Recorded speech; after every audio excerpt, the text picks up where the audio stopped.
Hello everyone, Alistair Gold here.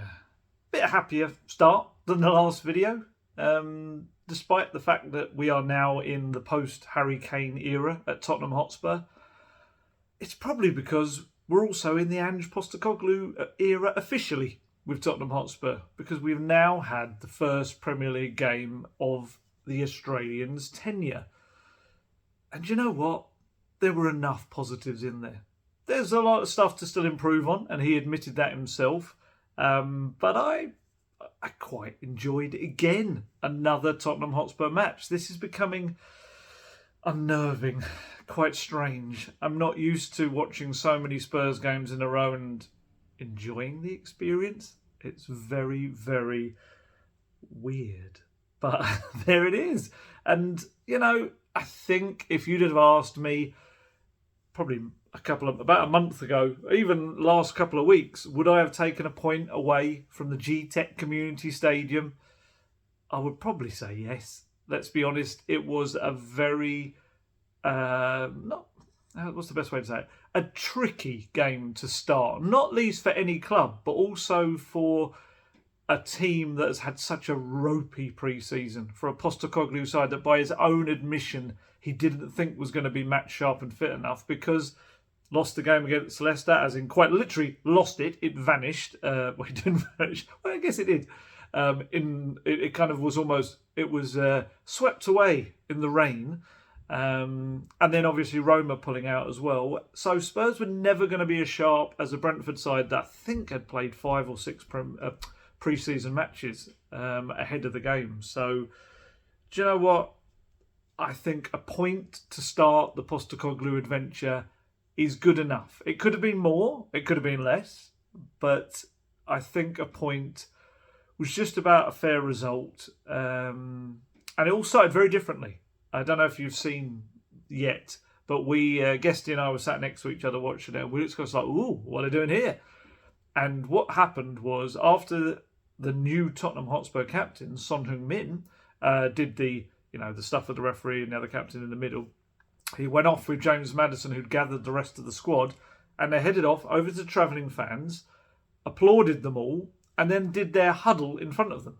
And it would have been absolutely perfect, because it got a great reaction from the Spurs travelling fans, who were brilliant once again. And they were singing Postecoglou's name. It was such a lovely moment. Then we got this weird 6-minute delay to kick off, which was actually because, for some unknown reason, there was no water suddenly in the stadium. Just all access to water got cut off. I don't know if they hadn't paid a bill. I'm sure they had. But it was very strange. And the game there was a kind of an announcement over the tannoy about sanitation and everything, and obviously because none of the toilets could be used. I think it was more to do with health and safety in the aspect of, you can't, let's say there was touch wood, it never happens. I've got some wood, I've got a couple box. It's a bit weird when your hands can't be seen saying touch wood. That, if there was a fire, there's no water. There's no way to put it out. Sprinkler systems presumably wouldn't work either. So, yeah, there was this kind of weird mini delay, and that in itself, I think, just knocked a little bit of impetus of what was a really nice idea. And I know there was loads of Celtic fans. Various journalists put out little photos of it, including myself, describing what was happening. And various Celtic supporters, understandably, came on Twitter and were saying, oh, this is a Celtic thing. It's always happened. So Ange's just nicked it and brought it across.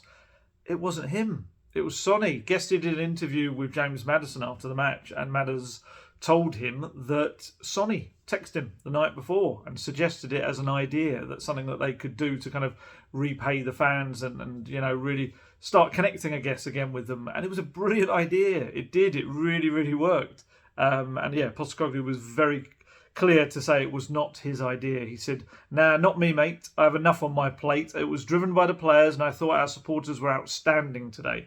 It's fair to say we've put them through a fair bit this pre-season, and all we can try and do is give them some hope and belief that we'll have a season where they see a team that is growing and representing the football club in the best possible way. I thought the supporters were outstanding, and hopefully they left the ground maybe disappointed we weren't able to get the win, but at least seeing the players are fully committed to us trying to be a football team that makes an impact. And that's it. That's exactly what they did. I think, you'd struggle to have watched any of the pre-season games and now their first Premier League game and not think, yeah, this is a different Tottenham Hotspur. That's the one thing I wouldn't give. Well, I'm going to give plenty of praise to Postecoglou, but one key thing I think with him that has to be said, his footprint or fingerprints, whatever you want to call it, is footprint. That's a bit harsh. His fingerprints are all over this Tottenham Hotspur team already. It's not where he wants it to be by any stretch of the imagination, but to have seen that much of a difference and also to be able to do that in your first Premier League game away at Brentford, I thought it's such a feather in his cap. I mean, I was looking at the stats. 69% of the possession Spurs had, 634 passes. I told you it's always around over 600 passes. I think Barcelona was the only one that didn't quite manage that. 634 passes, Brentford had 235, and Spurs had a 90% pass accuracy. They had 18 shots on goal, 6 on target. Not only that, but Brentford had to make 34 clearances in and around their own box and 6 blocks in the penalty area. And like I say, to have achieved that, despite everything that's gone on in pre-season, and Brentford have their own high-energy approach, they're constantly pressing and probing Spurs and kind of learning about the weaknesses of the Spurs team, I was quite impressed. I don't think, like I say, this was the finished product or anywhere near what it was, but it was a version of the Tottenham Hotspur we're going to see. And don't forget, I mean, we're going to go into a bit more depth about the defence and the goalkeeper and everything, but that defence did have 3 debutants in it, in Vicario, Doggy and Van de Ven. I mean, Van de Ven thrown straight into the team with only 3 training sessions under his belt. He hadn't played any minutes with any of them. So the defence was always going to be a little bit of a hodgepodge thing. And then they lost Romero after 11 minutes. So I think with all of that in mind, I thought it was a decent enough performance and a decent point. And obviously with all the Harry Kane saga in the week as well. Everyone was still gelling. The defence is still gelling. Even the front 3, Guest were trying to work it out. I don't think Kulusevski, Richarlison and Son have played together in the Postecoglou system yet. I'm pretty sure in pre-season, unless they've had a bare minute or two or something, I don't think they've ever been in the same halves of football at the same time, all 3 of them together, obviously because of Kane playing. And again, that's another thing we're going to talk about later on in this, don't worry. Yeah, I thought it was all right. I thought they created enough chances. They did also hand Brentford a couple of openings. There was a big chance for Mbuemo, just after Emerson's equaliser, that maybe the game could have gone in a different direction. But I kind of felt Spurs showed quite a lot of spirit. It's good to see that hasn't gone. They kind of had that, I feel, under every manager. They've also always had that little bit of spirit, unless it's at St James's Park. But yeah, it was all right. It was okay. There's some little bits and pieces of negatives, but I think there were enough positives to kind of really make it a worthwhile exercise for them. And I asked Postecoglou afterwards about what he felt. It was his first Premier League game, don't forget. It was a big moment for him. He spoke before the game about he had lots of mates that had wanted tickets and he sorted them out for them. And not only that, he was gutted because he normally plays Premier League fantasy football each year and he wasn't able to do this year because he isn't no longer living the fantasy, or he is living the fantasy. I don't know which way to say that. It's not a fantasy, it's a reality. It's probably the best way to say it. He is now a Premier League manager, so he doesn't have to do his Premier League fantasy football anymore. And he was asked, did he ever win his own little fantasy football? And he said, always, mate.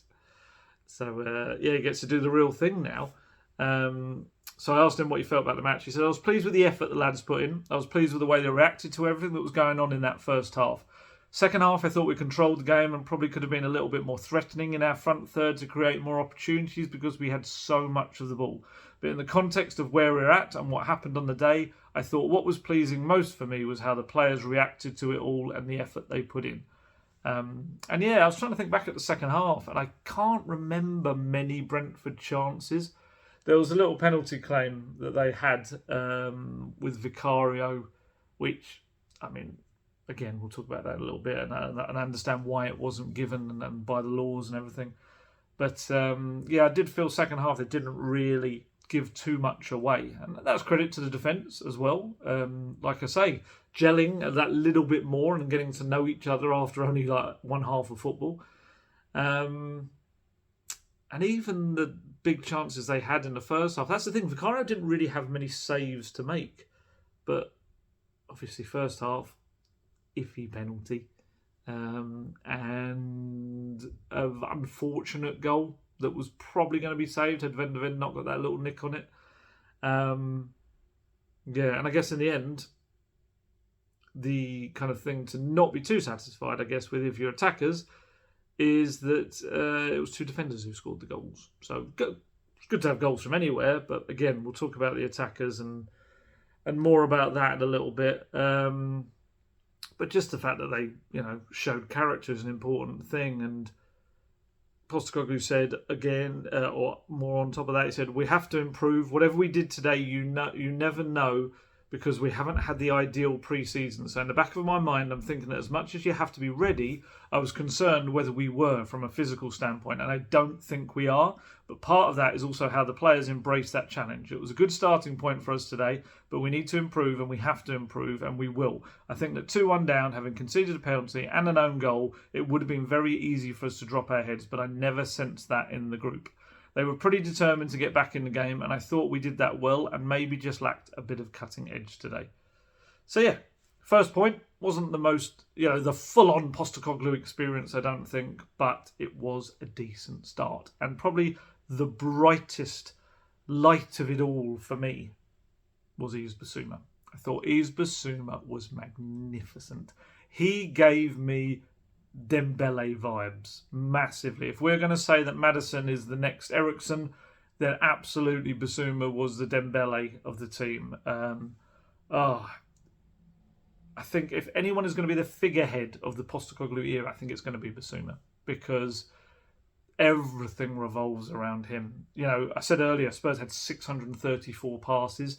Bissouma made 112 of them. I think he touched the ball, I think it was 136 times. Had 92% accuracy with his passing. Everything went through him. He was the fulcrum. Every single thing Spurs did well came through him. He just oozed confidence. He really did. Every time he got the ball, Brentford were just nowhere near him. They couldn't get a foot near him. He would just either pass the ball away or turn, take a little touch, just body swerve away from them. He was fantastic. The best performance I've seen from him. And I've seen some good ones. He was very good against Barcelona only a few days back. And then to put that in a Premier League midfield battle against the very fit Brentford side, I thought he was brilliant. So pleased. Because that's what we want to see. And I told you this before, that very much Postecoglou has been kind of stoking him up like a furnace behind the scenes, really kind of like whispering sweet nothings into his ear, telling him how great he can be and how big a part of his team he's going to be, and all the while kind of asking him to be a more important presence, a leader, an inspiring example to the other players, and especially the young players as well. And I think that's massive for him, because he wasn't named in the new leadership group. If you're not aware, Sonny the captain, James Maddison and Christian Romero, the vice captains, they all found out in that moment. If you haven't watched the video of the team meeting, it's really cool. It's very cool. The Postecoglou telling them kind of what's to come and everything, and who's the new captaincy group. It's a big change. It's a big change. We'll talk about that when we talk about some of the other players a bit later. But for Bissouma, it wasn't part of that, but he is expected to very much be a driving force in and around that leadership group. I think, how do I put this? He's kind of always been seen as this character, this funny, chirpy character, popular within the group. But now, turns 27 this month, and I guess Postecoglou just feels it's now the time for him to step up to the next level and be a real kind of, I guess, part of this new growing band of leaders that they have at the club. It's what you need. It is. It's a fresh start for Spurs, especially with Harry heading off, Hugo heading off. It's a chance now to really create a new era. And like I say, a fresh start is the best way to put it. It doesn't mean it's going to be better. We don't know.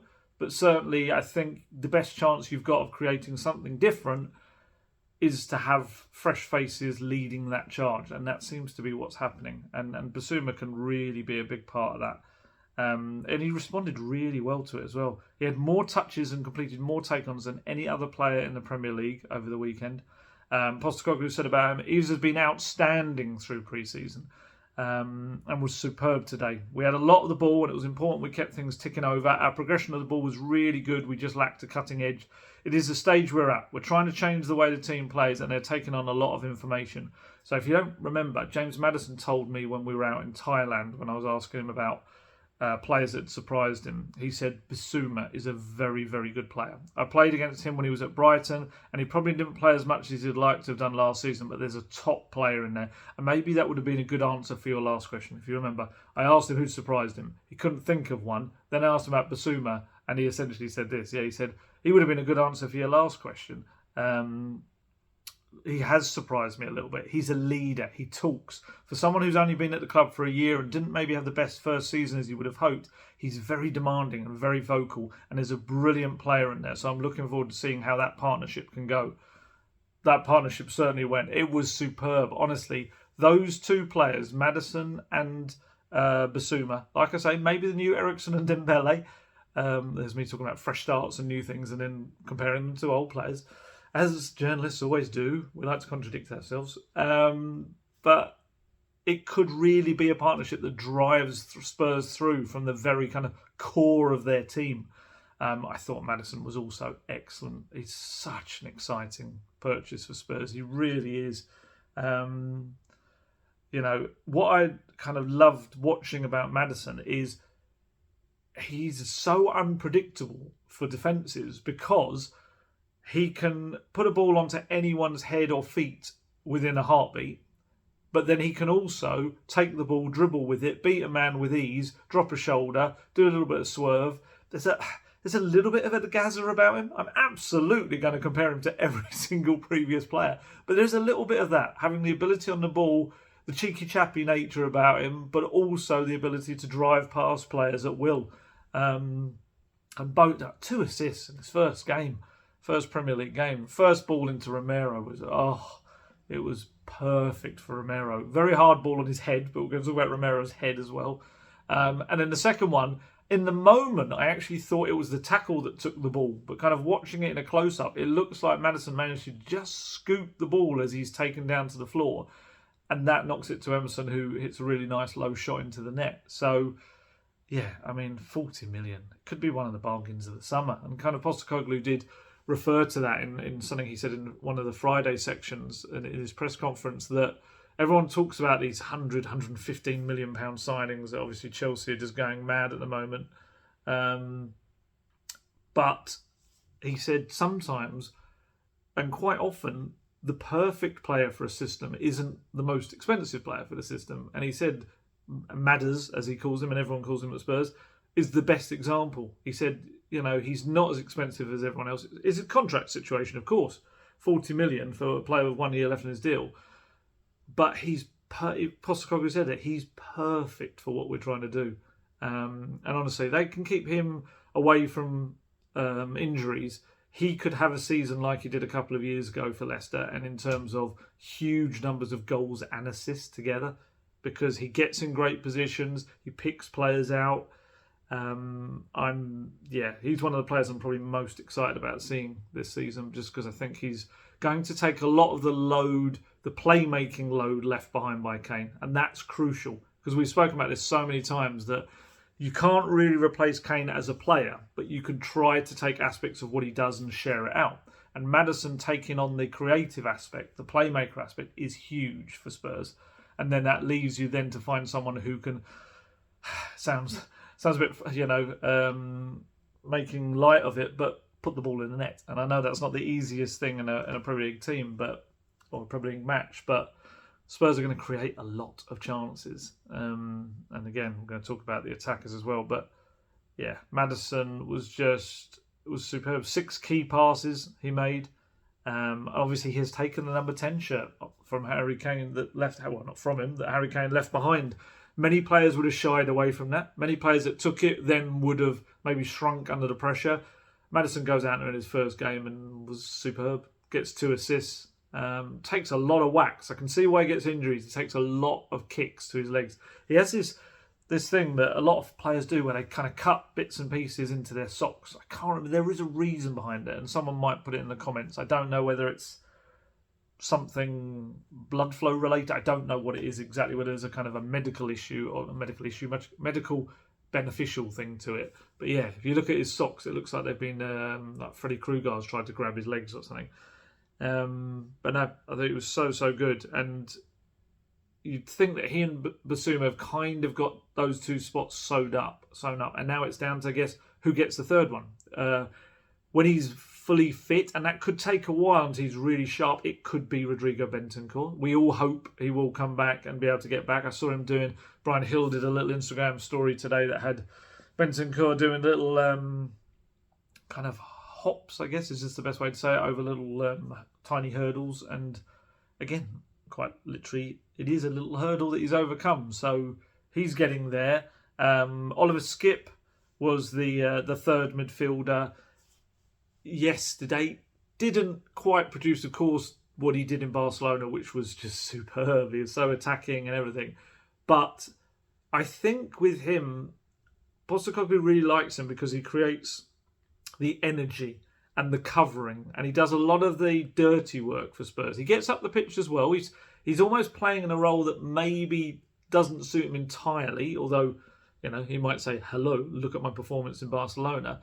But what I think with Basuma's playing as a number 6, but Basuma is probably not the most defensively structured midfielder in the world. So, you know, in terms of getting back, he was getting back, but it's not his natural game, I don't think, to try and get back there and make challenges. Whereas if he's got the likes of, you know, Skipp alongside him, then maybe a Skipp type can get back and make sure that there's always cover there. Because I noticed Match of the Day 2 when I got in last night. I watched it very, very late while I was writing. And I saw that they went with a 4-2-3-1 formation for Spurs, which it's difficult. Postecoglou will tell you it's a 4-3-3, but he will also tell you it never really looks like that on the pitch. And that's because people are constantly moving. So there was quite a bit of times when, yes, it was a 3 and you had Skipp on the right, Basuma in the middle and Maddison out on the left. But then at times, yeah, Skipp and Basuma will naturally come together in a 2 and you'll have Maddison just ahead of them. But then in other moments, you'll also have Maddison and Sonny swapping places. Or, you know, obviously the fullbacks will invert as well. And it's one of the most fluid tactical systems I've ever seen. And honestly, yeah, you could kind of make up at any point exactly what formation it is, because you'll see different ones during the game. So yeah, Skippy, I think he'll get a fair bit of game time. I think so will Pape Matar Sarr. Pape Matar Sarr, Postecoglou loves him. A little bit younger, 2 years younger than Skippy, and I think there's more that he can learn, as there is for Skippy. And the two of them, I think, will probably rotate quite a bit this season. And obviously we need to find out what's going to happen with Pierre-Emile Højbjerg, because for the first time, I think there was once he was dropped maybe by Conte, but for the first time really, to start a Premier League season, be on the bench and not be, you know, in there on merit was quite a big thing for Højbjerg. And I just kind of get this feeling that I think it would take a big bid to do it, because I don't think Spurs would just let him go for a cheap fee, or it may be that it have to be a loan with an obligation to buy. But I think if Atletico Madrid seriously come in for him, offer him Champions League football, which I'm sure he'll want, and he shows a willingness to go, then I think Spurs maybe, as with his contract, is it last 2 years? I think that's a deal that would happen, because like I say, you've got Skipp and Sarr, you've got Bentancur on his way back, and then I think they would probably look to bring in another midfielder as well, because obviously it's a busy midfield. There's a lot of spaces that can be filled there. You know, yeah. I think you could probably get away with not getting another Højbjerg type because of Skippy. So maybe that would allow you to go for a more attacking type, like an Eze from Brentford. I know, Brentford from Crystal Palace. I know he would be big money and a very different player. But that was one thing I thought when I was watching Maddison yesterday, was that he's such an amazing addition to Spurs that if you were to get injured, suddenly you're massively regressing again. And I think you need another player that can be a real creative outlet in a slightly deeper role. And that's where Eze plays. He kind of does play a little bit deeper than he's not. He can play as a winger, but I think he does naturally come that little bit deeper. So, yeah, we shall see what happens there. And then you've got Tongi. Oh, Tongi. You know, as the president of the Tongi Ndombele Appreciation Society, how much it pains me to report on. If you haven't read my article this morning, my long talking points, it was included within it. Feels like Tongi's chucked away another chance to make an impression at Tottenham. From what I understand, despite a bright start, I asked Postecoglou about him really early, and I think it was in his first press conference about Tongi. Despite that bright start, from what I understand, Postecoglou has grown more and more unimpressed with Tongi. And it's in terms of attitude, application, and even his timekeeping. And, you know, I asked Postecoglou out in Barcelona about Tongi's absence along with Joe Rodon. And he said, yeah, a little bit physically behind the rest as well, you know. The way we play, there's a bit that I need to be strong on, and that is it. You've got to be at a certain physical level to play this kind of football. If you're not, it does no justice to the player themselves. But there's no doubt that we've got a big squad at the moment, and there will be outgoings, and those decisions are going to be made by the club and the players themselves. So, yeah, for Tongi to be in a position where he's not fit enough to play to the level that Postecoglou wants, it's rubbish. And look, you know my thoughts on Tongi. I'm sure people have screamed at me enough times that, you know, what are you talking about, gold? But genuinely, he is the most gifted player. You speak to any player or staff member inside the club, and they will tell you that in training sessions, they will look at Tongi and people will be blown away by how ridiculous the things he can do with a football are. Gareth Bale has played with some of the best players in the world. Many of the best players in the world at Real Madrid would say that Tongi was one of the best he's ever seen. But the problem is it's not enough. It's not enough just to be an incredibly gifted footballer. You need to make the most of those gifts. And, you know, Postecoglou's now joined a long list of coaches all the way back to Tongi's youth that have talked about how wonderful a player is, what a talent he is, but also spoken about the fact that he hasn't got the fitness to back it up. And I guess that comes down to desire as well. And this is look, I'm sure that Tongi feels differently. I'm sure the people around Tongi are probably telling him differently.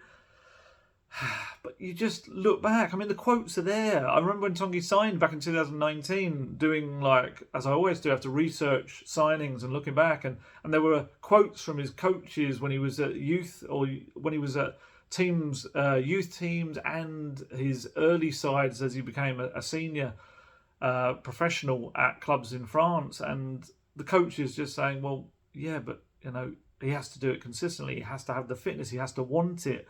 And that's just the biggest thing with him. It's just so frustrating because, you know, even last year, I mean, he went back to Lyon, didn't he, the previous year, and just even went back to Lyon and didn't really seem to have the appetite to make a big impact. And then went to Napoli last year, and yeah, he won a Serie A, and he could have come back and, you know, had this little bit of luster about him having done that. But even that, it was he played a lot of games until the last 5 or 6 or so when he wasn't playing, but he was just coming off the bench mostly. And even there was a funny moment where Spalletti seemed to, on the pitch after a match, criticise him for, I think it looked like he was saying that he wasn't tracking back for something. And I'm just gutted, to be honest with you. So the fact that despite the fact that he's a Serie A winner, the only interest in him right now seems to be from clubs in Turkey. And that's not to do down the Turkish leagues, but they're not one of the major leagues, of course. And I know reports in France suggesting that Tongi's not too desperate to go there. That may change, I don't know. Or there may be other clubs that do eventually come in. But it's so sad. Tongi is going to be 27 this year. And my fear for him is that he will end up one of those players that people look back on when they'll say the name Tongi Ndombele and they go, Wasn't he that bloke that Spurs spent like 60 million quid on or so and never really did anything? That would be such an incredible waste of the gift that he was born with. And, oh, it's so sad. It's so sad. You can tell it's one of the most frustrating things for me, I think, in anything I've ever covered with Tottenham Hotspur. And like I say, I'm sure Tongi feels differently.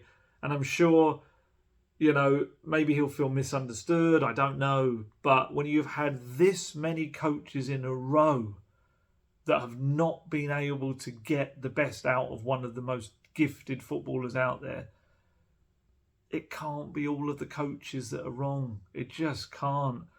The prerequisite, the basic for any player has to be attitude and application. And if you don't have that, then you're just not only letting yourself down, but you're letting everyone else around you down. And this was his chance to finally, another chance to make it. And Postecoglou liked him. He liked what he could do. And Tongi, absolutely with his head in the game, would be perfect for the Postecoglou system. We all said it. We wrote that if anyone was going to be perfect for it. But he didn't. He didn't take up the chance. Lo Celso's come in and gone, thank you very much. And he's done exactly what Postecoglou wants. And he's made a massive impression. I'm gutted. I am absolutely gutted about it. And he'll head out the door now with whatever offer they can get for him. And he's going to go down at this rate as the biggest flop that Spurs have ever had, because he's a club record signing. I think you have to look back at as well at the people that signed him. Pochettino really wanted him. I think it was Steve Hitchen at the time. Was kind of recommended bringing him in as well. Daniel Levy, of course, pressed the button. He was the man that approved it. And I think you have to look back at the fact that I think it's maybe an ego thing. I think all managers feel that they can do different things to previous managers. I can change him. I can do what's needed. And they didn't. They weren't able to. And it is desperately sad, because he's an incredible talent. He really is. But, I've seen this at so many different levels, though. Because, like I said, if you're not aware, before I covered Spurs, I would cover lower down the Football League, and I would also covered non-league, and I saw so many players that just kind of rested on their talent rather than everything else that you need to be a special player. And that was why they ended up down at those lower levels and never really got back. And I know this is a different scale, but Tanguy Ndombele should be a starting international for France. He should be playing World Cups and things like that. There's a reason that clubs and country are not liking what he's doing, and it's so sad. It is. But hey, we'll see. We'll see what happens for him in the weeks and months ahead, and where his next move is. But he will always be not the one that got away, but maybe the one that wasted it for me, if he doesn't ever realise just how good he can be if he puts it all together. I mean, can you imagine, let's say, Harry Kane's application with Tongi's ability? Oh my goodness, you would have one. You probably have the best player in the world, let's be honest. But no, we shall see. We'll see how he reacts to it. We'll see. Oh, you can see it's irritating me. It really is. Out of anyone, people will know how much hope I've always had for Tongi and how many chances I've wanted him to have, but he's never taken them. But look, let's talk about the new, the exciting Mickey van der Ven came in, of course, £43 million arrival. And what I really liked about the fact that Postecoglou wants his players to be brave, and I think he shows that and inspires them to do so by the decisions he makes. I felt that if he was going to give Mickey van der Ven a debut, then he would have to probably play Ben Davies alongside him. Have an experienced head, chucking this player in, only 22 years old, into his first game. Postecoglou said, "No gold, you muppet. That's not how I roll. I'm going to put in next to this 22-year-old in his first minutes in the Premier League and first minutes next to any of these players. I'm going to chuck in a 20-year-old making his debut in the Premier League." And do you know what? He was absolutely right. And that is why he is the exciting manager that he is, Postecoglou, because They smashed it. Destiny Udogie and Mickey van der Ven is probably going to be the youngest partnership we've seen in that area. I was trying to think if Tanganga and Cess had ever played together. But my goodness, they stepped up as if the Premier League was very lit. There was hardly any step for them. Yes, of course, Van der Ven had the little moment with the... It wasn't an own goal. I think it was credited to Yissa in the end. But he just took it all in his stride. Even that moment, that might have caused an issue for kind of some younger players that might have crushed them slightly, but it really didn't. They belied their age, both him and Udogie, and they're just a natural fit. And Van der Ven is so perfect for the Postecoglou system because he's big, he's strong, he's comfortable on the ball, he's able to pass it, he's able to dribble with it. And he's got that pace. We saw that instantly that, Brentford quickly found out that the main way to try and get beyond this Postecoglou early version of Tottenham was to ping it down the sides, the flanks. Because when your fullbacks are inverted, they're often caught inside or they're caught up the pitch. And that means the two centre-backs have to be racing back. And Van der Ven's pace is perfect for getting back for that. He is made for that model. I think it was at... Was it Volendam, his last club before he went to Wolfsburg? They played exactly that way. Was it Wim Jonk? I was trying to remember who the player was that was the coach. They would use him for exactly that same thing that he's being used by Postecoglou for right now. And he is a bit of a leader. I think he will eventually, as he settles, become a real dominant voice in the back line as well. He's worn the armband before, despite his age at previous clubs. And yeah, I think there's a real feeling within the club that while he's a player for the now, and that's reflected in the £43 million fee, he's only just kind of begun his journey. 22 years old as a centre-back. There's so much more he can learn, and he's really got the attributes to be one of the top centre-backs in Europe, which is so exciting. It's very, very cool indeed. And like I say, so I called it Yissa. Johan Wissa's strike.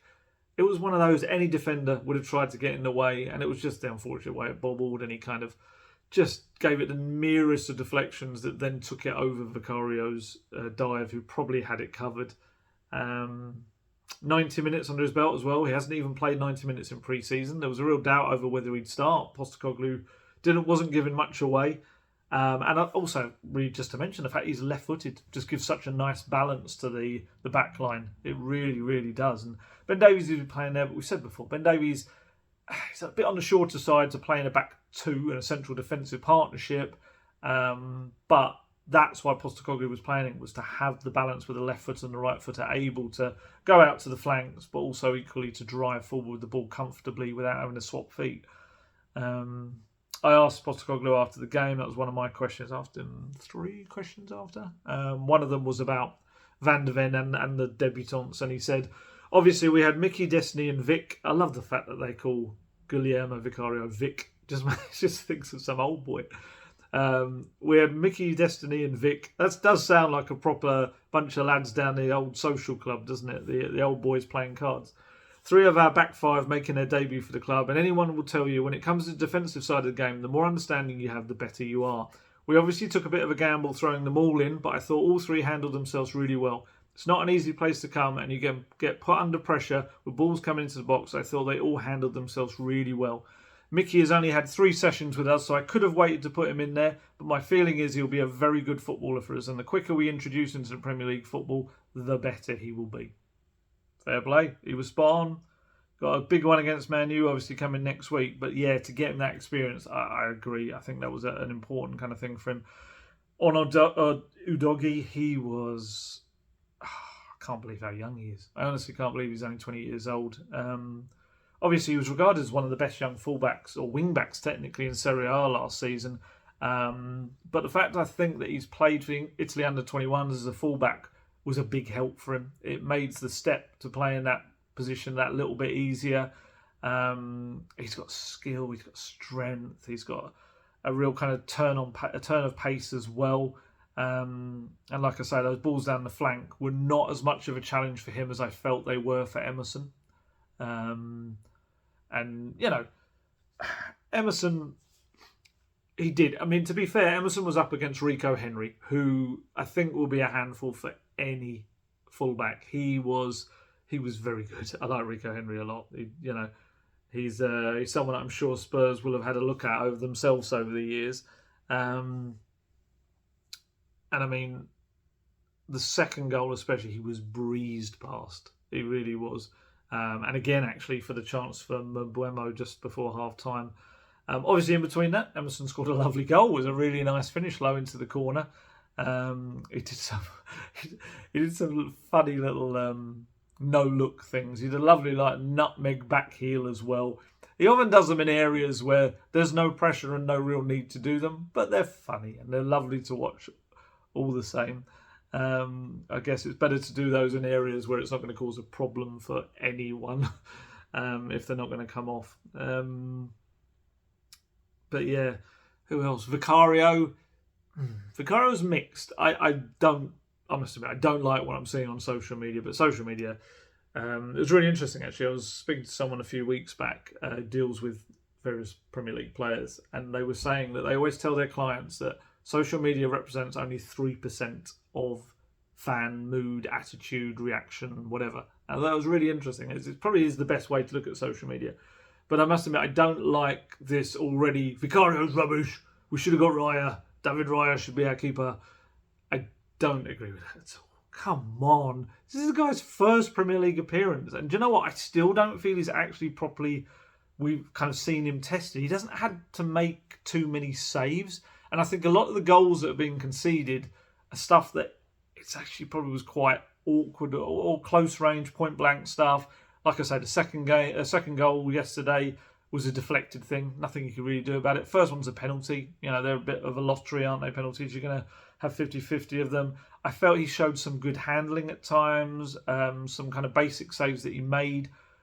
There's little things, of course, he's going to have to work on, like that issue where he does parry the ball into the centre of the box. That's something that Rob Birch is really going to have to drill out of him. And it was one criticism in Italy of him, that he was so confident about his reflexes and reactions to get to the second shot, he wouldn't be that fussed about that. And I think that's something that has to be drilled out of him. I'm less concerned by the other thing that I saw, which is a hesitation on whether to go out or come back, stay back when the ball's into that midway phase.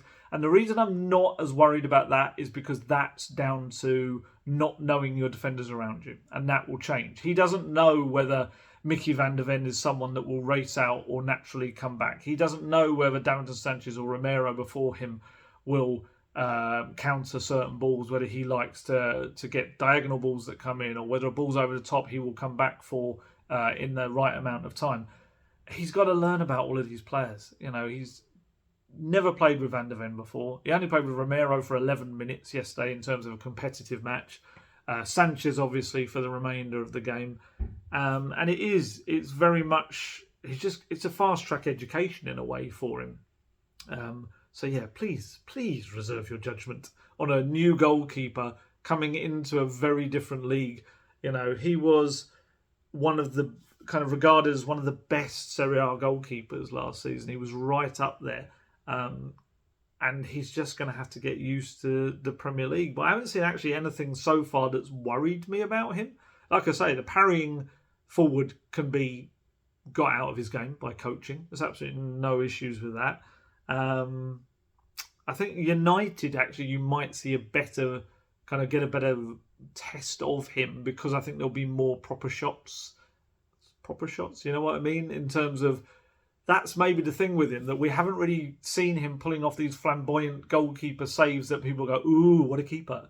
We saw one against Shakhtar, and I think there was one against Barcelona, but really, yesterday's game, he didn't really have anything of note to have to do in that regard.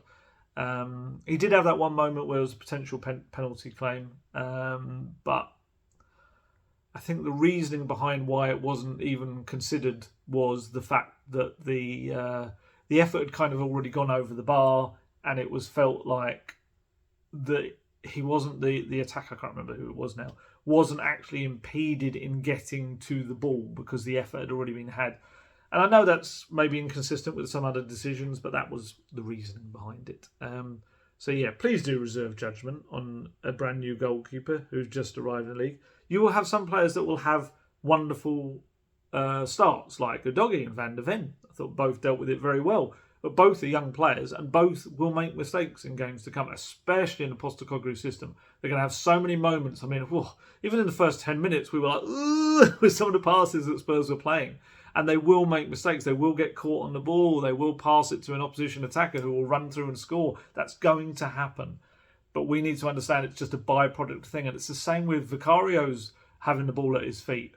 He hasn't been used to that at Empoli, but he is learning and having to do it quite quickly. And actually, on the whole, other than one or two slightly misplaced passes, I actually felt as the game wore on, Vicario's kicking was good. And again, that's knowing where the players are going to be. Right now, he is looking up and going, oh man, who do I pass to?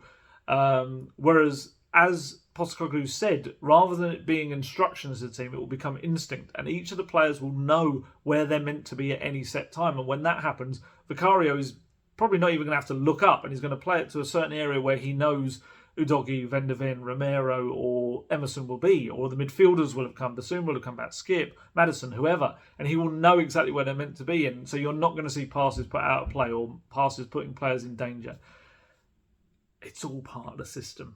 It is. You know, maybe judge him, give him 6 months or so and then really see whether he's bedded into it or not. But, yeah, I don't like this thing. And we do it as journalists. I'm not digging out fans. It's journalists as well.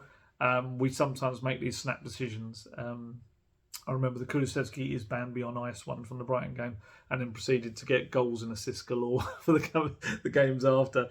I was doing a podcast with Guesty earlier and I remembered back to Berbatov having a really tough debut. I think maybe with Asu Akoto when they were at Bolton and Martin Jol saying afterwards, welcome to the Premier League. I think they lost 3-0 maybe.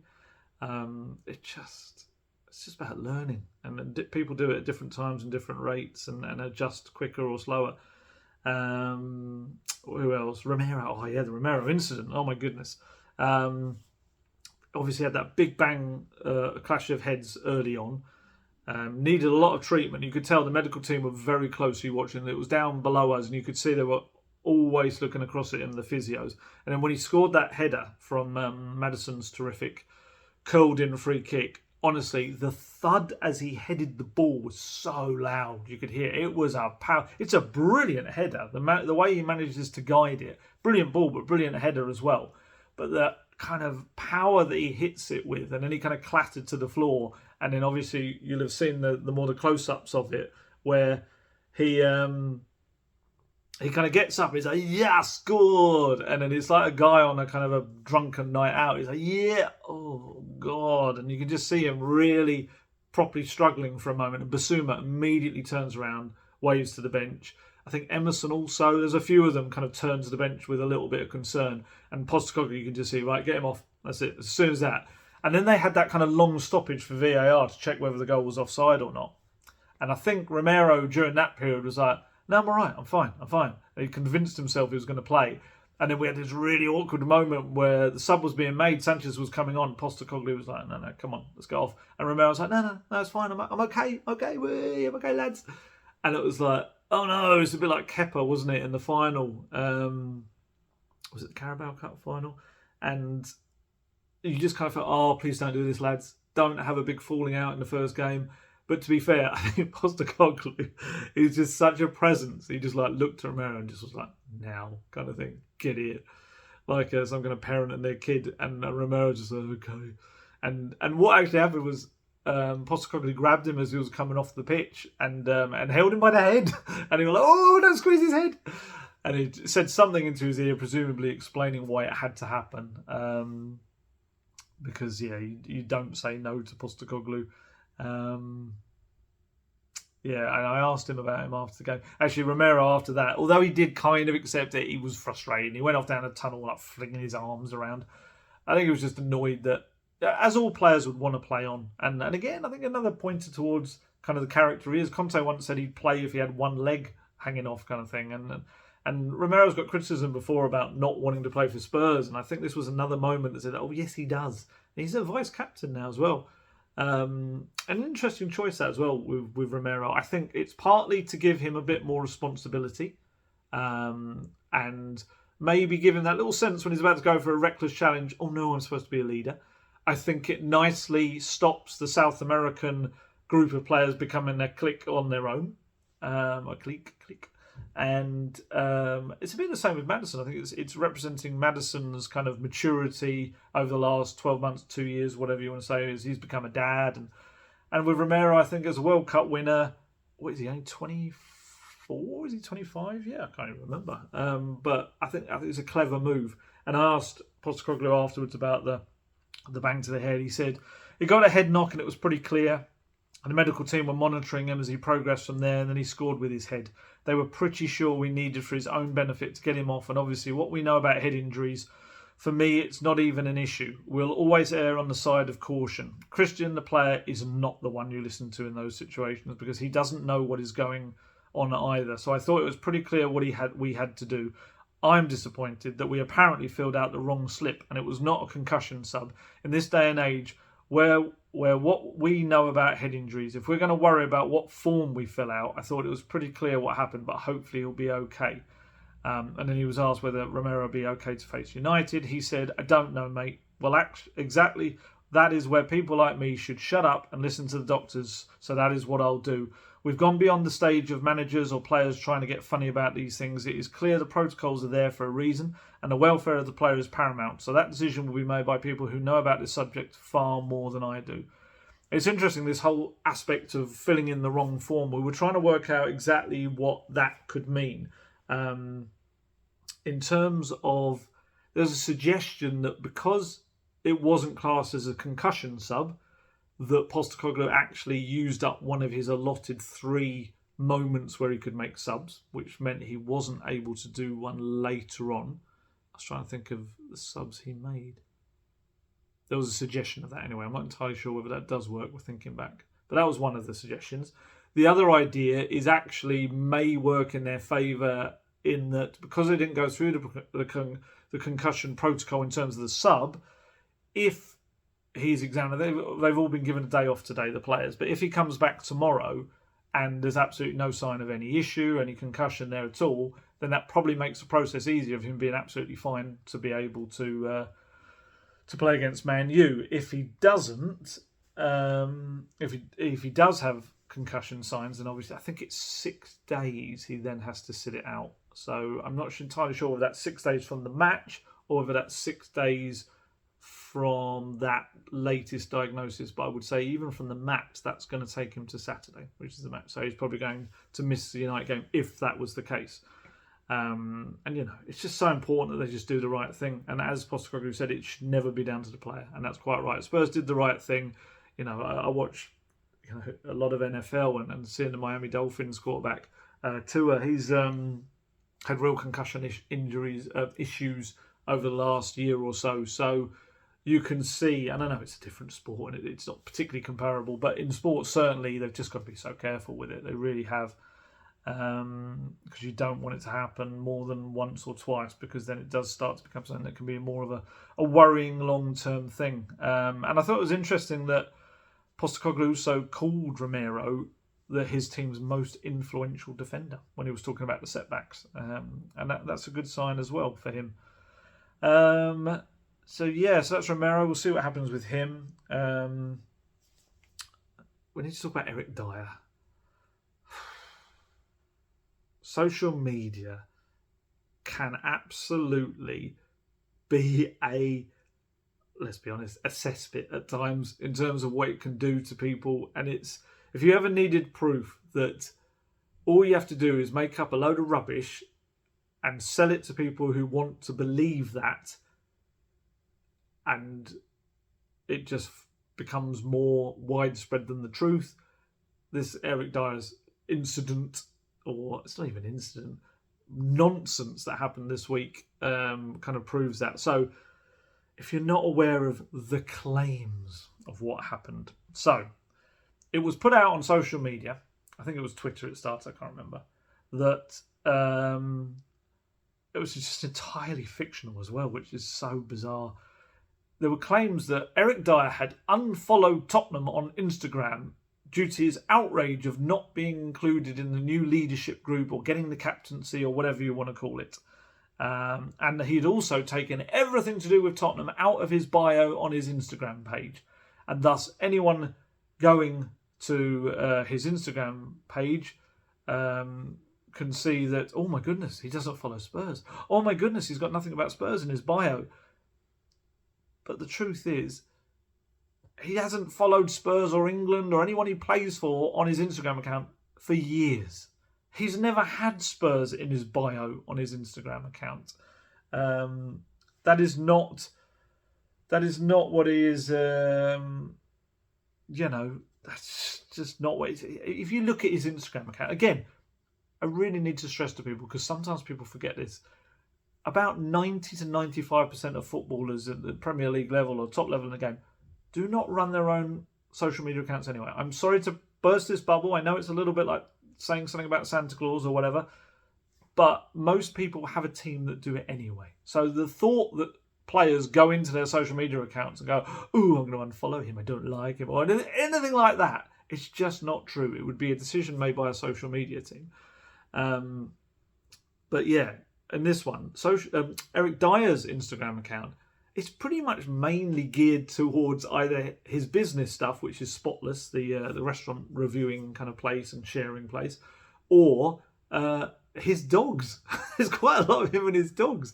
And actually that leads me on to the next thing, where Twitter decided, I'm going to use the word a mischievous person, but there's far stronger words you could use.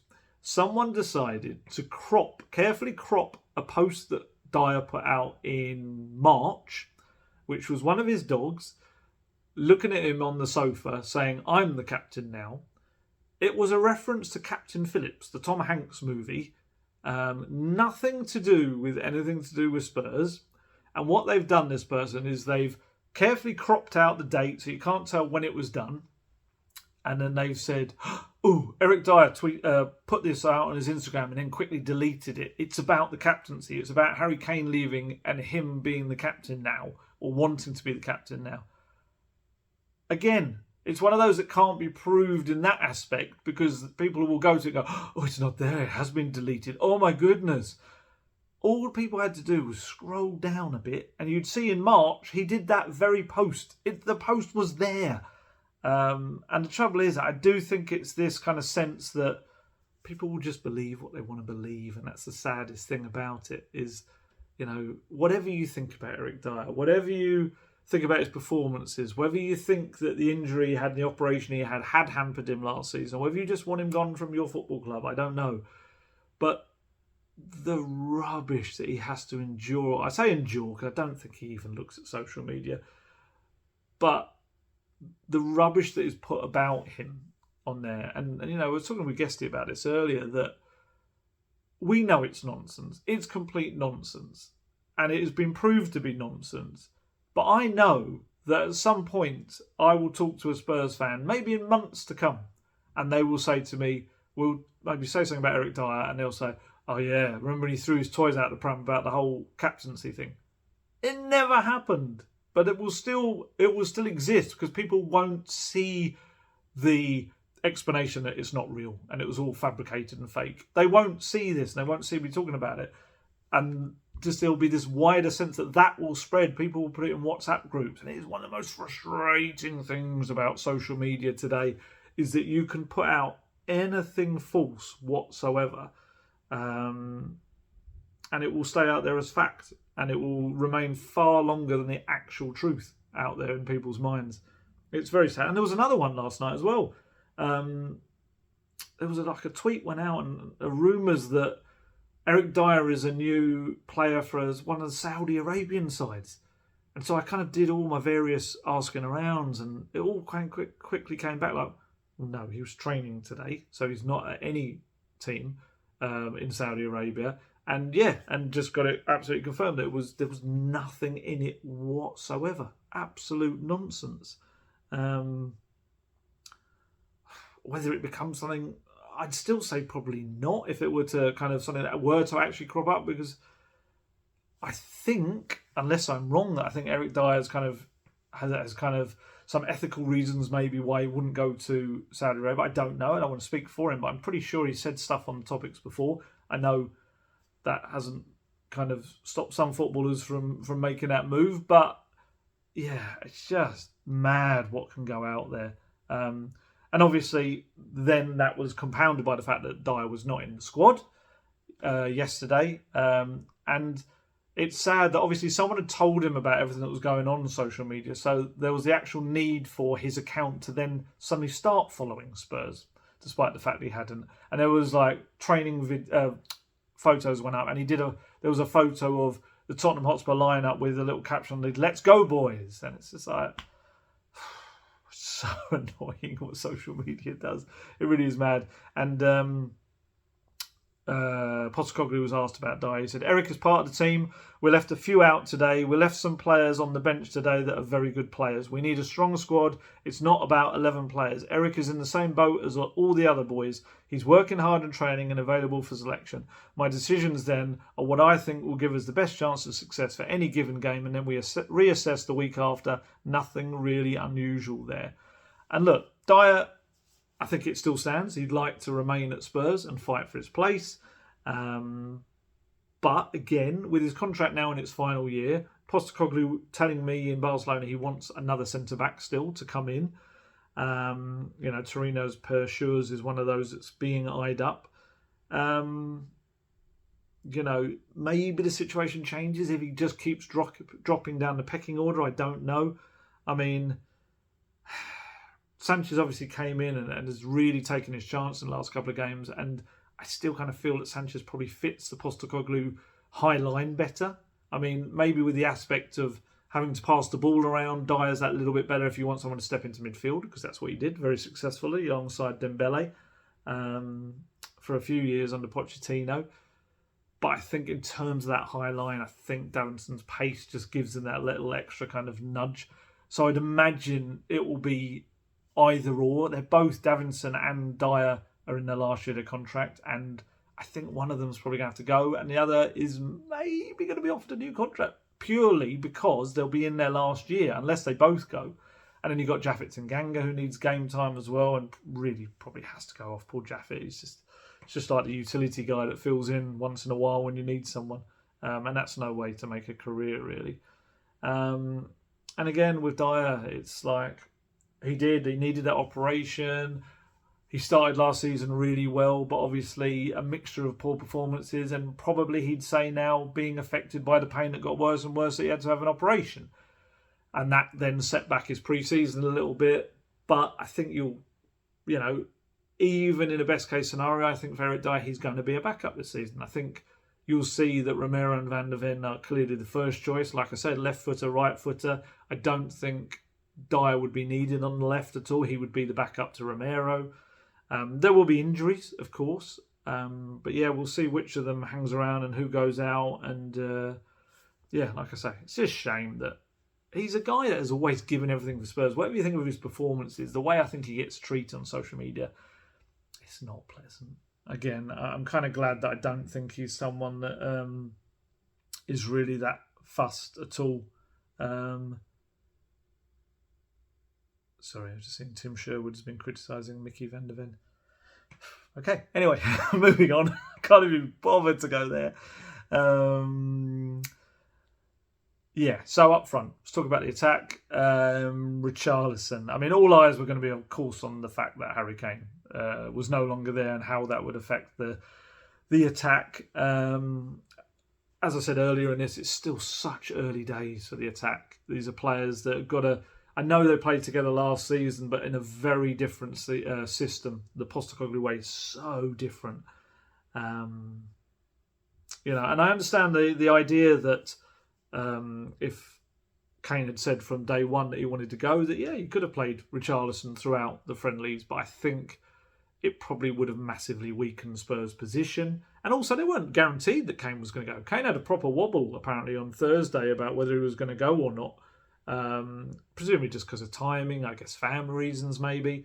And even, with Spurs, there was, I think I said it in the last video, by the end of Thursday, it was not guaranteed at all that he was definitely going to be heading off. I'm trying to think when I did the last video now. Was it Friday night? God, time flies in the Spurs world. I don't think he'd actually been officially. I think I remember doing the video and saying that I'd just watched him go for his medical and how upsetting it was.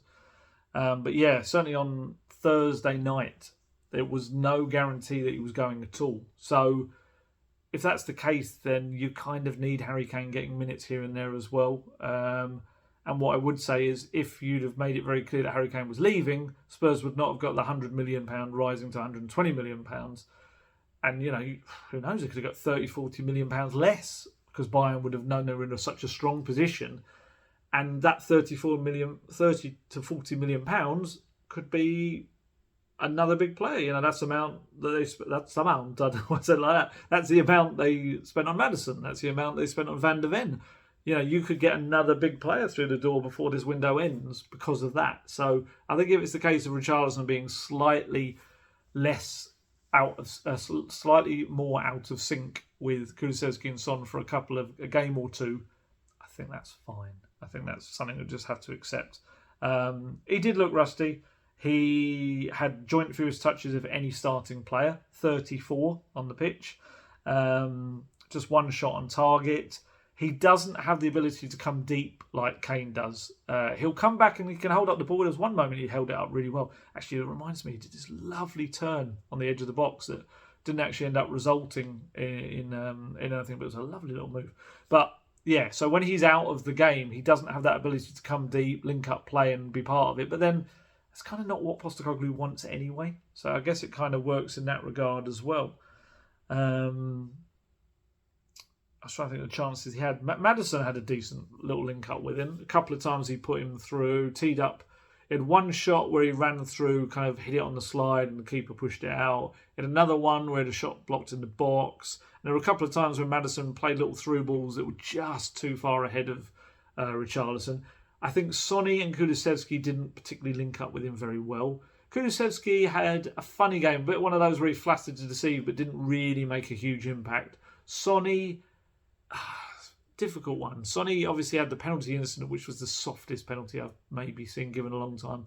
But I think when you're watching it back on VAR, you can see a foot hitting a foot in the penalty area. And I think, unfortunately, that's why it's given. Do I think that was strong enough to knock a player on the floor? Absolutely not. He went down like he was shot in the foot, let alone just had a foot tap it.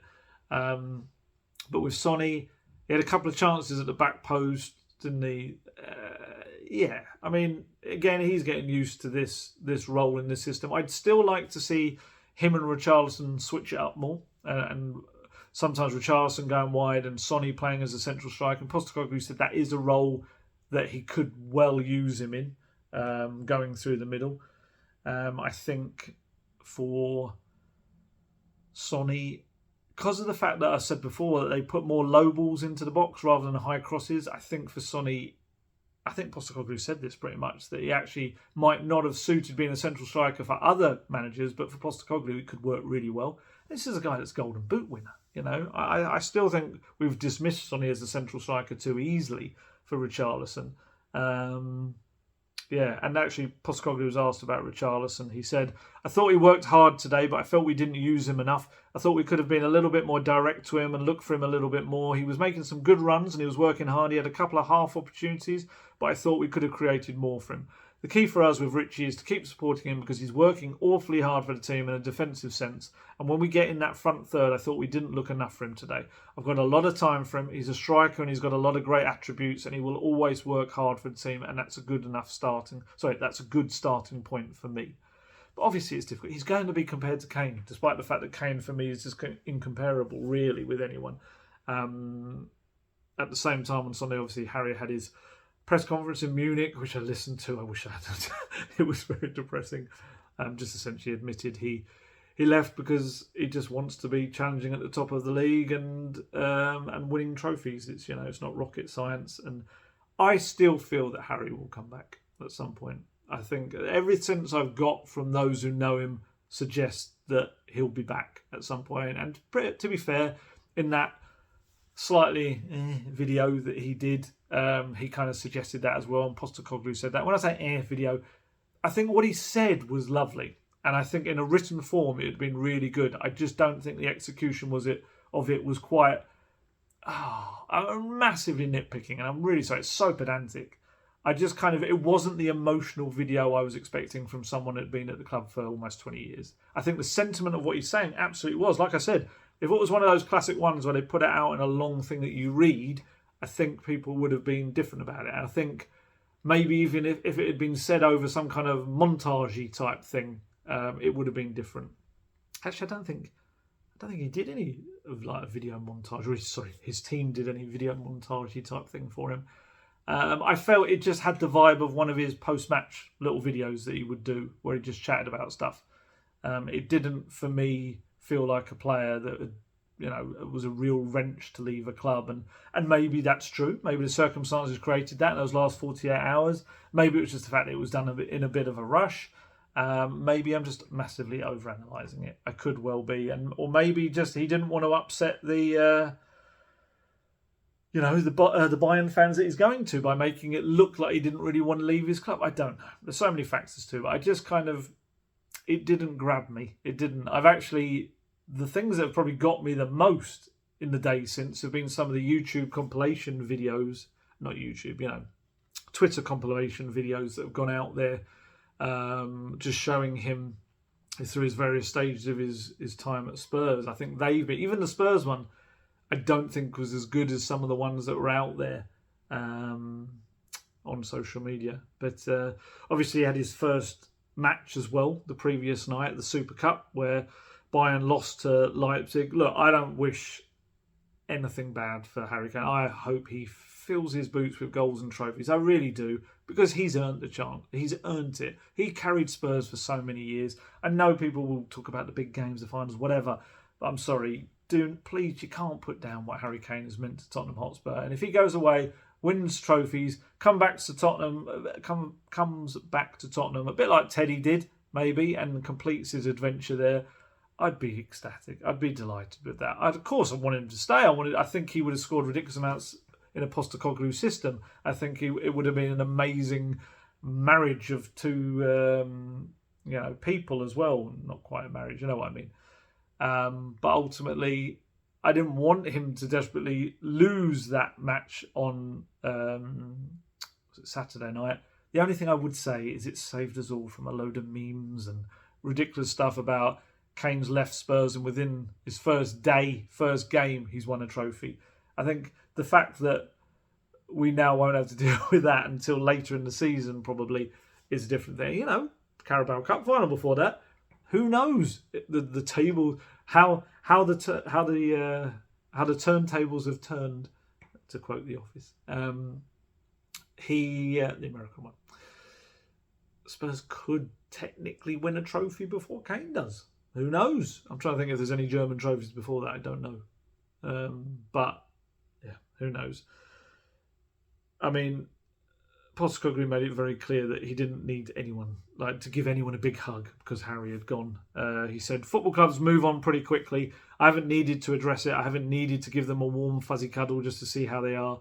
We had a game to prepare for and they knew that. I think that was the important thing for us. If it felt like we were distracted, I was distracted, or anyone else was, I think you would have seen evidence of it today, particularly after that first half and the way it went. But we showed a real resilience that we're going to need because it's going to be challenging. It's going to be a challenging year for sure. We're going to need that when we lose our most influential defender at 1-0, when we've already got two guys making their debut in the back four. If you concede goals that are kind of out of your control, the fact that they showed the resilience they did was a good sign. So now Spurs need to help Postecoglou add to his goal threat and the creativity. Spurs are focused pretty much on getting players out the door in the next few weeks so they can make sure. I'll give you the quote. This is, otherwise people get angry saying that's what I'm saying. Postecoglou said, "We can't just keep bringing players in. We need to move some players out. That's where our focus is right now. Over the next 3 weeks, what we don't want to do is have it all happen really late in the window, which means we're caught short in any areas. It's got to work that way. We can't just keep accumulating players. We've got a massive squad as it is at the moment, and we need to work on that." There's another quote that I don't know if I've got or not, where he said essentially he needs to get players out so that he can see what areas of his squad actually do need new faces in. He'll have an idea of what he wants, but ultimately if the squad is bloated in a certain area, there's no point bringing them in right now in this window if you can't get the players out. So first team players are going to leave, and it needs to be sooner rather than later. Of course it does, and there'll be some kind of youngsters as well. Harvey White and Troy Parrott didn't get squad numbers in the list that was released. They're not part of the squad. Troy's definitely heading out on loan, from what I understand. Harvey White, he's heading out as well. I'm not entirely sure whether that's going to be permanent or loan right now. And also, again, don't shoot the messenger. Postecoglou seems to suggest Spurs wouldn't be bringing in a typical number 9. He said, "We're not going to be out there tomorrow looking for a number 9 to replace Harry. That's not the strategy that's already in place. What we're looking to do is make sure we have a stronger team, a stronger squad to play the football we want and develop over the next period of time." I saw there was being Romelu Lukaku links. Spurs very much distanced themselves from anything to do with Romelu Lukaku. Let's be honest, 30 years old. 30 years old, I know he's a farmer. 30-year-old, he doesn't fit the Postecoglou system. Of course he doesn't. The Postecoglou striker really is meant to be constantly running, pressing, harassing. That's not really Lukaku's game.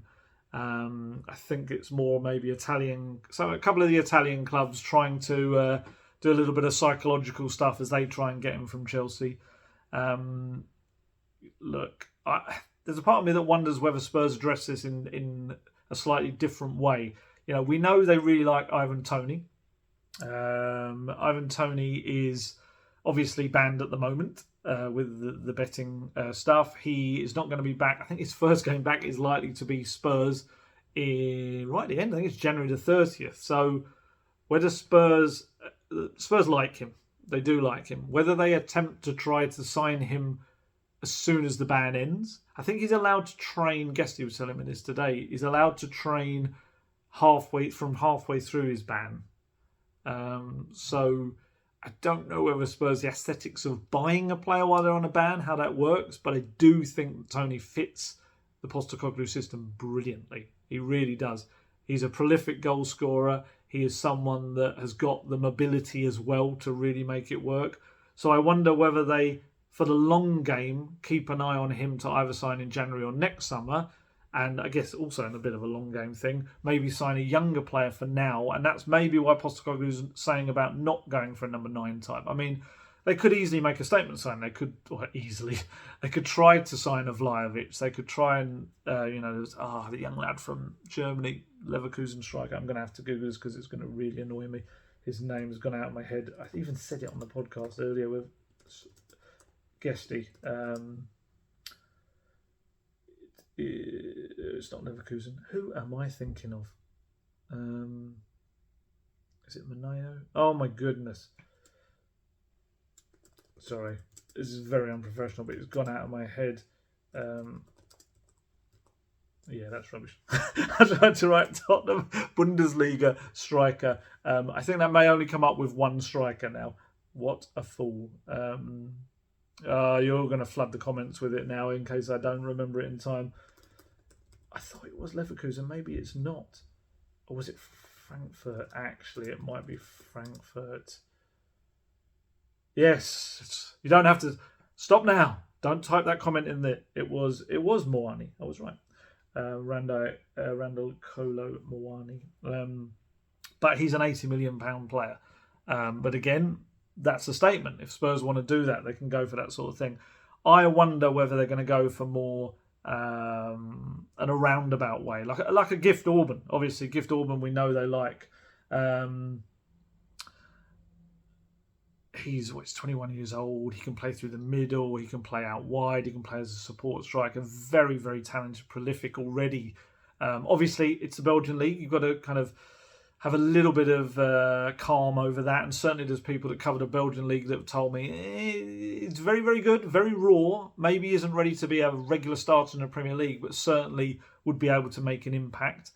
So yeah, maybe kind of hold fire on that ever so slightly in terms of him being an absolute sensation right now. He might well be. That's the thing. I guess he's an unknown quantity.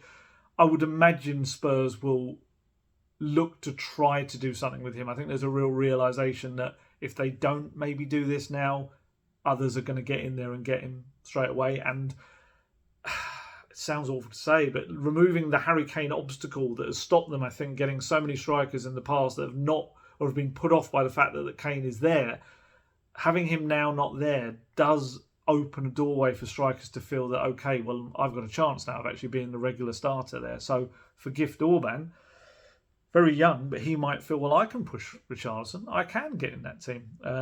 Obviously, Brennan Johnson they really like as well. Only 22, but he can play in very similar positions to Orban. Mainly probably plays more out wide, but can play centrally or as a support striker. I said earlier, statement signing would also be Eze, but he's more a deeper role rather than a real attacker. But essentially, it's trying to recreate things that Harry Kane does without trying to imagine you can ever replace him directly. And like I say, if you have Richarlison and Son through the middle, maybe that allows you, and maybe Orban challenging in that as well, maybe you can supplement that with real wingers and creativity around them and still share the goals around, if you see what I mean. My hand's on in picture. I don't know why I'm doing this and you can't even really see. Looks like I'm doing dodgy stuff underneath the camera. And the good thing I really like is that Postecoglou's got a very clear idea of what he wants. And that's the main thing. And any suggestions that maybe transfers will be pushed upon him, no, they certainly will not. There's some nice quotes about how he knows better than anyone else who should be signed for his team. He said, I've done that wherever I've been. I guess because I know how my team is going to play, it makes it easier for me to identify the right players. The reality is there are so many good footballers out there, and sometimes the difference between them is very, very small in terms of what they can bring. But I need to picture them in my team. Do they have the characteristics that I'll need for them to play the kind of football I want? Because obviously the way we set up is different to other clubs. And what we ask of players in certain positions is different maybe to what they've been doing. So I have a real clarity when we're looking to bring in a player and what we require. With the players we've brought in, that's what we've tried to veer towards. The scouting departments and people involved have brought players to me that I know are going to fit into my system. And it's very database. He wants a real kind of, okay, so... because he's got a great encyclopedic mind of players, a bit like Master Joel used to be. I used to sit down and talk to Master Joel, and he would tell me about players I'd never even heard of, and you look them up, and all the stats he would say about them were right. And I think, from what I understand, it's very much similar with Postecoglou. And if there's anyone that he doesn't know really well, they have to present this wealth of stats and information, which I don't think was always the case under the, I was about to say the Paratici era, but the full-time Paratici era. I think it was maybe more on the eyes and thoughts and feelings and sense, and maybe that's reflected in the hit and miss nature of the transfers, whereas now they're trying to go down this real data-led route. And yeah, I think it's quite nice at a time when there are so many cooks in the kitchen. Postecoglou is very much the head chef, and when I say cooks in the kitchen, we mentioned him, Paratici, he is still involved in a consultancy role at Tottenham. He is... you may have spotted the image going around social media. He rocked up at the match yesterday at the G-Tech Community Stadium, did this big group selfie with a load of Spurs fans. Essentially, he might as well have been going, lads, I'm still here, wee! It was just, oh my God, it's just not a great look. And yeah, I understand that he is still involved in certain consultationally. If you're not aware, he was banned, of course, but FIFA walked back a certain elements of his ban that means he's allowed to consult and work in a consultancy role for clubs, and he has been for Spurs. And I actually understand in Aleo, I think that's how you pronounce it, Veliz, that was partly Paratici in a consultancy role, also laying some of or certainly involved in an aspect of that as well, as he was for, Vicario, and I'm sure yesterday he would have been watching Destiny Udogie with a bit of pride as well as a player he brought in. And we talked about Brennan Johnson earlier. That's a player that Paratici loves. He would scout him quite a lot along with Jed Spence and James Garner, who was there at the time, who's now at Everton. Postecoglou, Paratici there at the stadium, letting everyone know he's still around, which is so weird. But hey, until they get a new director of football in, which is weird in itself that still hasn't happened, it kind of just shows why Paratici's there. Unless Paratici's grand master plan is like, no one's going to come in and I'm going to announce my return, my grand return suddenly. But Scott Munn, not so undercover, again, was spotted heading into the stadium. I think he's pretty much been at every destination, maybe bar one or two that Spurs have been at in their matches. Again, if you're not aware, Scott Munn, meant to be the chief football officer at Tottenham Hotspur. It was announced that he would start on July the 1st after his move from the City Group. That has not happened because the City group have kind of gone, nah, you're right. And we're still waiting to see when he officially starts. But he was everywhere. As you'd have heard in my last video, I saw him in Barcelona, talking to Postecoglou in the stadium, and he was seen going into the GTEC Community Stadium. So yeah, we'll see when he's actually officially allowed to start. But I think the good thing is it's all background noise. But Postecoglou is a man who just shuts that out. And he just is very focused on what he's got to do. So even like the Valise, I'm sure Paratici would have felt that, brought in this young player, great, it's going to be one for the club now. And, I asked, was it me? Oh, no, it might have been in the press conference. He was asked about Valise and he said, no, it'll be a while for him. I think we've got to let him settle. He's come halfway around the world. He's a young guy. It's a fairly different level. He's one we'll invest in the long term, but I wouldn't expect him to see any minutes in the first part of the season. It's like Postecoglou is just going to do his thing. It's a player that he's quite happy to have. Feels he'll be a really good player. He was talking about him to me in Barcelona and how he feels his physical attributes are terrific and really will suit what he wants to do. But yeah, just not for now. There's no need to get overexcited about him as well. And I saw some people moaning he wasn't in the squad. And it's like, have you listened to what you just said? I just love the fact that Postecoglou is very firmly placing his hands on the Spurs steering wheel right now. And there's probably all these people in the backseat drivers like, hey, Ange, why don't you do this? Why don't we go there? Why don't we go? And he's just like, no, you're right. You're right, mate. Nah, this is where we're going. And I love it.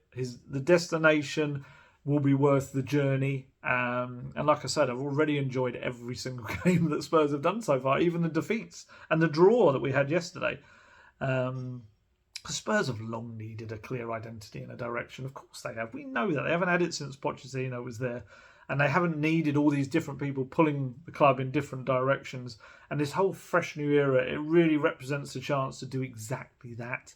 And honestly, woe betide anyone that gets in Ange Postecoglou's way, because he knows what needs to happen. He knows what needs to be done.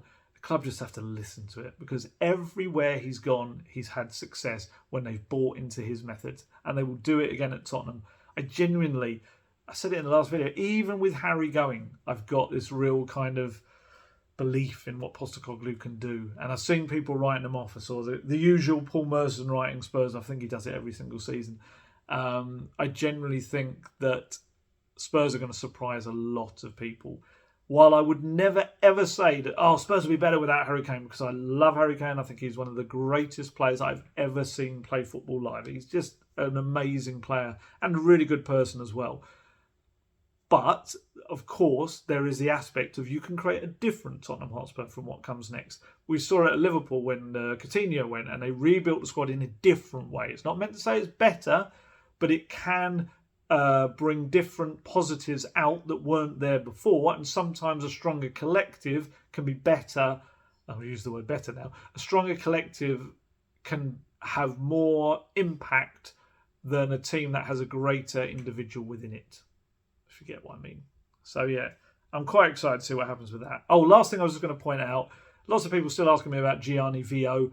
I think we're at the stage where we can probably rule out that he's still at the club or back. Because from everything I understand, he hasn't been part of things. And now we've started the Premier League season. He has been a guy that works on a freelance basis. So there's the 1% chance that he might suddenly rock up just suddenly at training going, hey lads, I'm back. Let's work on some set pieces. But from everything, I think it's probably safe to say at this point that now we're in the season and he hasn't been spotted anywhere around the training ground and part of anything whatsoever, that I think he is not going to be part of the Postecoglou era. Cue him walking in tomorrow. Yes, buongiorno. But yeah, I think we can now rule out the Gianni Vio. I mean, hey, first match they scored from a set piece and he wasn't involved. But there you go. So right, I've got to head off now. I'm heading out. Hopefully there was loads in there for you. A few rants, plenty of positive stuff. Definitely in a more positive space than I think I was immediately after the Harry news. I think I've processed it. And just wish the best for him and wish the best for Tottenham. And as I said in the last video, Postecoglou is the man that I think is hopefully can give us all something to hold on to and look forward. And like I say, he's the driver now, and let's all go in the same direction, because it could be superb. And of course, Sunday brings Man United. It brings The Trust are doing some demonstrations, I think it's beforehand, about the rise in matchday ticket prices, which obviously I will head there as early as I can to make sure I can kind of look and see what's happening there as well. Keep an eye, go and look on the Tottenham Hotspur Supporters Trust website for all the information about that and everything they're doing, because it's a very understandable cause. I don't like the fact that ticket prices just keep on rising and rising and rising, and of course with Spurs, it's not a good look. It never is, especially when you've just sold your star player as well. It's really, really not good at all. So yeah, definitely have a look at that and see what it all entails and whether it is something that you want to be a part of or it's something or whatever. I just didn't want to miss it out on there. As a journalist, I was supposed to cover everything and try to be as objective as possible, but also present all the different information and facts so people can make their own minds up. So there's that as well in there. And yeah, now we head back to Tottenham Hotspur Stadium. First time in the Premier League under Ange Postecoglou. I hope, regardless of whatever happens in those demonstrations, that as soon as it comes to the match, everyone is behind Postecoglou and his Tottenham, because they're going to need it. It's a tough game, obviously, against the Man United side that are looking to kind of continue to strengthen and get even better this season. And if Spurs can play the way that, and continue to improve in the Postecoglou way, we could get some lovely football, and it could be a really end-to-end game actually as well. So, but they're going to need the fans, and I hope that we're able to separate the need to be upset with what the club have decided, which is absolutely understandable, but also be able to support the team and Postecoglou, and I'm sure that's exactly what the Trust want as well. Yeah. So, heading off now. Sorry, it's another long one, but there was a lot to get in there. You should do the podcast from earlier. It's even longer. It's almost 2 hours. But yeah, going to head off now, and I'll do another one of these after the weekend's game. And hopefully we've got some really positive stuff to talk about, or at least some progress made. So yeah, as always, stay healthy, stay safe, look after yourselves, and I shall catch you later. Goodbye.